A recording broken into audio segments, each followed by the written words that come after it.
Bhrigu was one of the Saptarishis. He looked into the future and said, this is how human beings will be. Till the end of the world, he predicted. Is he talking about you? No. He is talking about humanity as to how it will evolve, what it will do. And if the many combinations and permutations, if they are this kind, what will come towards them? If they are that kind, what will come towards them? Like this, he wrote a map. I want you to see this as a sketch. Suppose you make a sketch of the movement of the wind. Here low pressure is happening means we know wind is going to go there. High pressure is happening means we know wind is going to go away from that. So he made a map of humanity.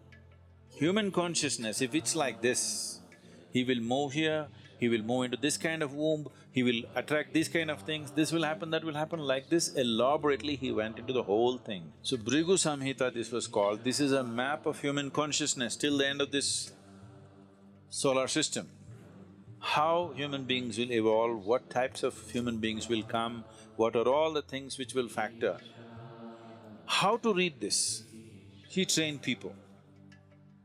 If an elaborate map is made of something, suppose you take have you seen a topographical map? Not the regular map. Have you seen the Geological Survey of India or the United States, they have this thing. Have you seen these maps?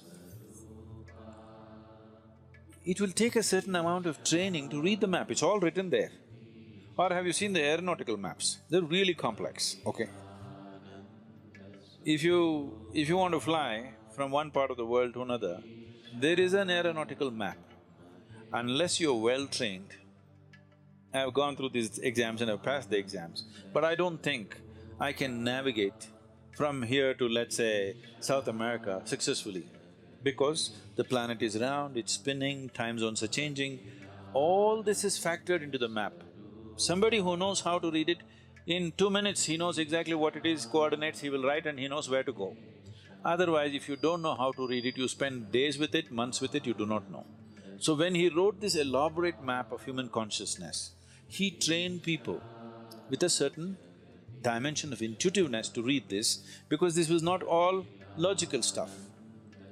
So these people maintained this tradition and came, and it doesn't matter how skeptical you are, what you are, they will say things in your face which will make you feel like an idiot, okay?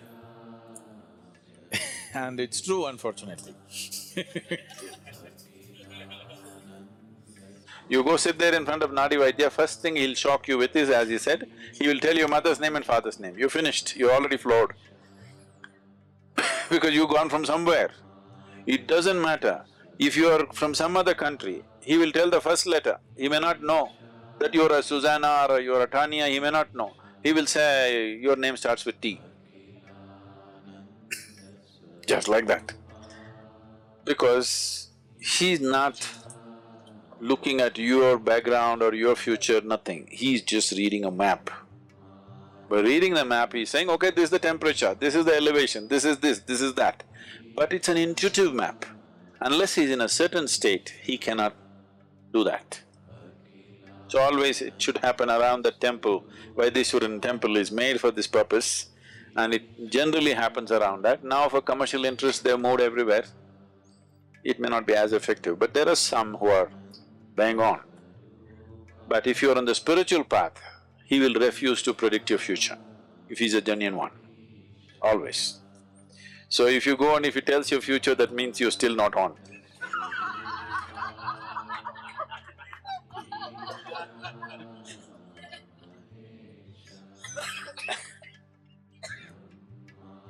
So,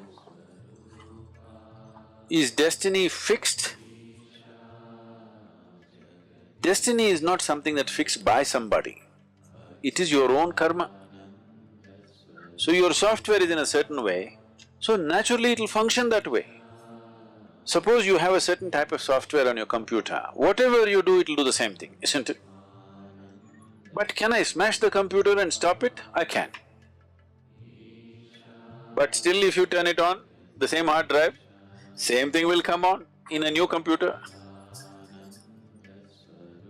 So if you want, I'll tell you, if I tell you you live for 80 and you jump off the mountain today, new computer will buy for you sometime later, but same hardware, same software rather, same thing will happen, nothing new. So they're looking at that aspect of life and trying to interpret it in physical terms, which is an interpretation, where there could be mistakes, always. That interpretation may not always be right. But the reading, the fundamental reading, what is the altitude, what is this, what is that, is correct. How to interpret it is the expertise of an individual person. Not everybody can interpret the same way.